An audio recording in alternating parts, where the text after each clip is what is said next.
Itong liris chika, Belmariano na stress pag inuurirat sa real score kay Donnie Pangilinan. Hindi na itago ni Belmariano ang paghanga kay Donnie Pangilinan, lalo nang tanungin kung na-stress ba siya kapag inuusisa tungkol sa real score nila. Sa first anniversary ng Showbiz Police, ang Abante Network, eksklusibong na interview ni Abante, Donete Entertainment Editor Roldan Castro, ang aktres.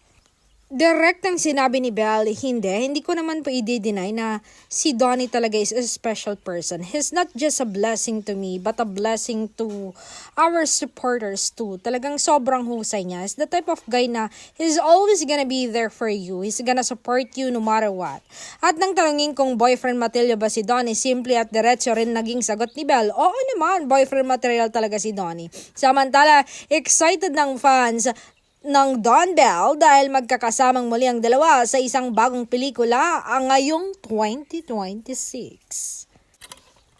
Ayon kay Bell, ang kanyang character sa new film titled Tayo sa Wakas ang isa sa pinaka-challenging roles niya dahil sa mas mature compare sa mga nagawa na nila dati. Bagamat kabado, sabik siyang ipakita ang mas mature ni chemistry nila, lalo na't ang director niya ay si Direk Cathy Garcia Sampana, na kilala sa mga romantic film, particular na sa iconic 2007 Filipino movie na One More Chance ni Bea Alonzo at John Lloyd Cruz.